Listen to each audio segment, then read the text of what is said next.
there, my name is Fei Lu and I'm the director of Wing Canvas. Today I want to talk about 12 things that you can do to make an outstanding art portfolio.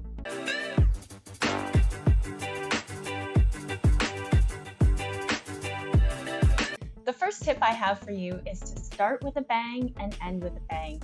Typically, people remember the first thing they see and the last thing they see. When an adjudicator looks at your art portfolio, you want to make a really good first impression. And you also want to make a really good last impression. Look at your pieces as a whole, evaluate them, and put the strongest piece first, the second strongest piece last, and then you can put the other pieces throughout your book. Treat your art portfolio as if it's a picture book. You want to showcase personality, you want to show a story, and if you compare your portfolio with a good picture book, you'll get the ultimate engagement. The second tip I have for you is to make sure that your portfolio contains a variety of different mediums and subject matter. You want to be able to show somebody that you've tried all different types of materials and different themes to communicate what you're passionate about. Keep in mind that although you want to showcase variety, you also want to make very specific portfolios if you are applying to different schools. Tip number 3. Make sure that you spend time writing thoughtful descriptions about all of your pieces. Adjudicators are looking at hundreds of books, and you want to be able to make it easy for them to appreciate all the thought that you put into your work. One of the common mistakes that I see in a lot of portfolios is descriptions that state the obvious. For example, if you submit a still life, please don't say, "This is a still life." I can see that. Tell me more about your still life. Tell me why you chose the object. Tell me about your process and tell me about the reasons why you composed the picture in this way. This makes it very easy for adjudicators to understand and evaluate your work. Tip number 4 is less is more. This is a design principle that guides my everyday life. Basically, we think that the more artwork we put into our portfolios, the better. But in actuality, you appear only as strong as your weakest piece. So you have to be a very ruthless editor and make sure that you have other people who you trust, like it could be an art teacher or a friend, somebody who has a good eye for design to help you look at your pieces objectively and let you know which one are the strongest. When I'm reviewing portfolios, students will often point out their favorite piece in their book. And a lot of the times their favorite piece is not their strongest piece. Sometimes your favorite piece could be because you had a really good experience with the piece, or you drew a portrait of your favorite celebrity, and in that sense it means a lot to you. What adjudicators are looking for are not your favorite pieces, but they're actually looking for the most meaningful pieces and the most standout pieces. Find somebody you trust to lend you an objective eye and help you make those decisions. Tip number 5 is to showcase your versatility. If I'm looking at 100 portfolios and I see one person who has a very distinctive style that's memorable or honest or funny, these are things that make it stand out. Many visual art portfolios will require a self-portrait. I can't tell you how many self-portraits I've seen of pencil drawings of bored faces.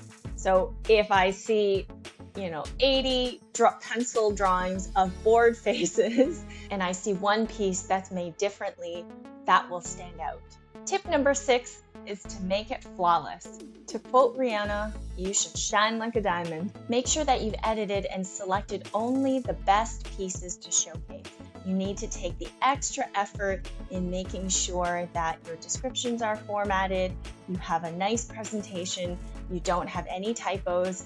Make sure that there's no spelling mistakes, no grammatical errors, and nothing that will mar the experience of your art portfolio. It's 2020.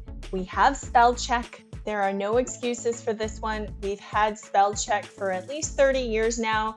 A lot of the times we're up really late at night putting the finishing touches on our portfolio.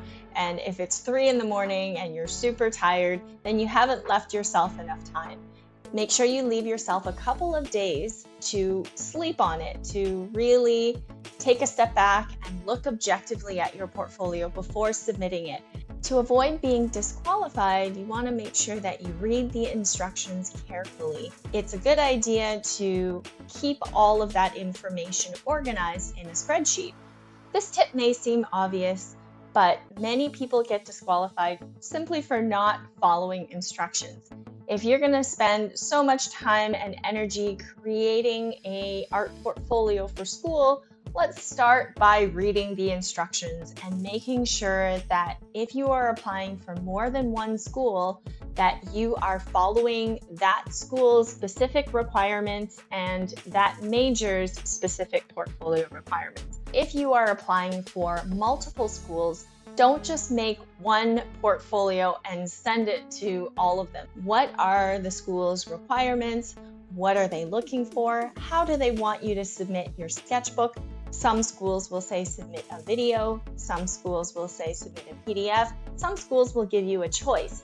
Sketchbooks are meant to be messy and incomplete, but they should also show that you are experimenting, that you're trying new materials. So I've looked at hundreds of art portfolios, both professionals and from students.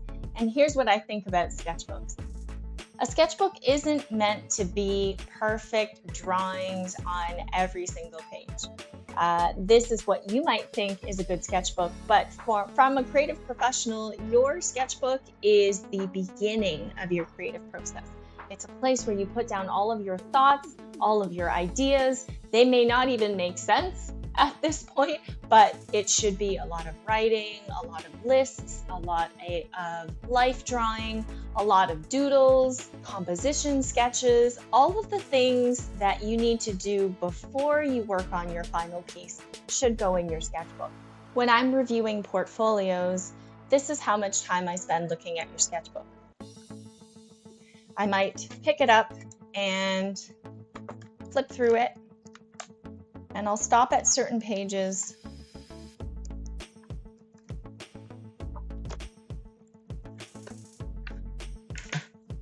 And that's about how much time I would spend looking at that. So what I'm really looking for in this flip through is your thought process. Do you take the time and energy to think about your pieces before you work on them? Are you a planner? Do you experiment in your sketchbook? Do you try out new materials? Do you cut things out that you enjoy? It's really a sneak peek into your creative process and who you are. Sometimes it's nice to get a treat where I'm sent a video flip through. And so you saw me flip through my sketchbook. If you're sending a video flip through, I would flip through some of the pages that will quickly showcase what is in there without being super specific. And then you can stop at some of the key pages or the pages that you are the most proud of. So if you're a design student, you might want to put lots of typography inside your book, handwriting, note making, notes on design, things that inspire you. Whereas if you are applying as an animator or an illustrator, I would love to see lots of life drawings. So you can take your sketchbook, you could go to the mall, put on some shades and just draw and make a goal for yourself to fill up the page every week until it's at least 80% full.